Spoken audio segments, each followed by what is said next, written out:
Wait for the song, because what you're about to witness is something you will remember for a long time, something that comes from a place of struggle, hope, courage, and a dream that refused to die. Something that started in a tiny wooden house in the Philippines and ended on one of the biggest stages in the world. America's Got Talent, where a young Filipino girl, with trembling hands and a heart full of emotion, poured out her soul in front of millions and changed every life that listened to her. It all begins in a quiet corner of the Philippines, in a small town where life moves slowly, where the air is warm, where the streets are narrow, and where people wake up every day hoping for something better. In that town, inside a humble home made of wood, thin metal sheets and patched windows, lived a little girl named Althea. She was tiny with soft brown eyes, long black hair tied with an old ribbon, and a smile that hid both innocence and pain. She didn't have toys, she didn't have gadgets, she didn't have fancy clothes, but she had something that nobody could take from her: music. Her father worked long hours carrying heavy sacks in a local market. Her mother sold vegetables in a small stall, and money was always short, sometimes painfully short. There were nights they ate only rice with salt, nights when the electricity went out, nights when they prayed for tomorrow to be kinder. But in the middle of all this, in the middle of hardship and uncertainty, there was one thing that always lit up their tiny home: a keyboard old scratched, missing 2 keys, bought secondhand and repaired again and again by her father, even when they didn't have the money to spare. That keyboard was Althea's world. She would sit on a small plastic stool, her feet barely touching the floor, her fingers lightly tracing the keys, imagining grand stages, beautiful lights, and audiences who listened with open hearts. She didn't have a teacher. She didn't have lessons. She didn't have sheet music. But she had ears that understood music, the way a bird understands the sky naturally, effortlessly, beautifully. Every afternoon, while her mother cooked and her father rested his tired back, Althea played, creating melodies that felt bigger than the walls around her, melodies that carried dreams she didn't dare speak about out loud. One day, while playing an original tune she created in her head, a neighbor recorded her with a small phone, posted it online, and somehow, by some miracle, someone from a talent scouting team connected to America's Got Talent saw it. They reached out, asked if she wanted to audition, asked if she wanted to fly to the United States, asked if she wanted a chance that could change everything. Her parents froze, shocked, confused, scared, worried about passports, visas, travel costs, but AGT assured them everything would be handled. Everything would be arranged, and all she had to bring was herself, her heart, and her music. The day of the audition arrived, and Althea, wearing a simple dress her mother sewed by hand, stepped into the grand world of America's Got Talent.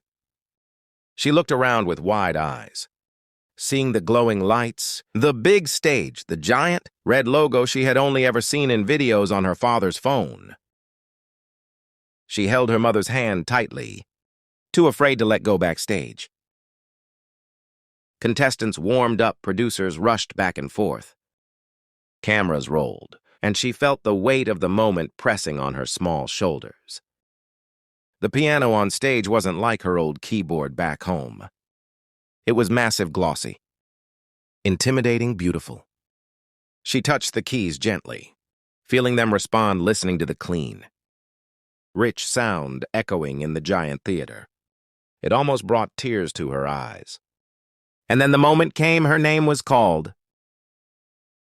The crowd murmured, the judges settled. The lights dimmed. She stepped onto the stage, her feet tiny on the floor, her hands shaking, her breath uneven. The audience looked at her with curiosity, the judges with interest, and Simon Cowell, leaning forward slightly, scanned her expression with gentle seriousness. "What's your name?" Simon asked. Voice steady and calm. "My name is Althea," she whispered. "And how old are you?" I'm 10 years old, and where are you from? I'm from the Philippines, the audience clapped. She smiled shyly. What are you going to do for us today? Simon asked. I'm going to play the piano, she said, her voice soft but sincere. Simon nodded. Whenever you're ready. She closed her eyes and took one slow breath. Her mother whispered from the wings, Kaya mo yan, anak, you can do it. And then she began to play. The first note was soft, almost hesitant, like a small candle being lit in a dark room. Then another note, then another. Each one clearer, stronger. Riche, and slowly the melody grew, flowing through the theater like a warm wind, delicate and emotional. She wasn't just playing a song. She was telling a story, her story. A story of struggle, of hope, of nights filled with hunger and mornings filled with determination. A story of a little girl who refused to give up on her dream. The audience leaned in, stunned by the beauty of each note. Her hands flew across the keys with surprising grace. Surprising maturity, surprising emotion. For someone so young, it was as if she had lived 1,000 lives. As if her music was carrying every tear she had ever seen, every prayer her parents ever whispered, every dream she had ever held close to her chest. Simon Cowell stared at her motionless, eyebrows raised slightly, lips parted, listening with an expression that only appears when something truly special is happening. The other judges were frozen too. Heidi with her hand over her heart, Howie shaking his head in disbelief, Sophia watching intensely, like she was witnessing something rare. And then came the moment that changed everything. The closing section of her piece, an emotional sequence she created entirely by herself, a cascade of rising notes that sounded like hope, climbing out of darkness, building and building, until the final note rang out through the theater, long, pure, powerful. The entire room was silent for half a second. And then an explosion of applause, cheers, gasps, people rising to their feet. The theater shook with the force of the standing ovation. Althea froze, overwhelmed, her tiny shoulders trembling, tears forming in her eyes. She had never heard applause like that, never seen people cry because of her music, never imagined that such a response was possible. She covered her mouth, trying not to cry. But the emotions were too big, too strong, too overwhelming. Simon leaned forward and spoke slowly, sincerely, carefully. Althea, that was magical. The audience cheered again. You didn't just play the piano. He continued, you felt every note. And we felt them too. That takes something very special. Something rare. You have a gift that comes from deep inside. From your heart. From your life. And I want you to know that what you just did is something I will never forget. Her tears fell. Her mother cried backstage.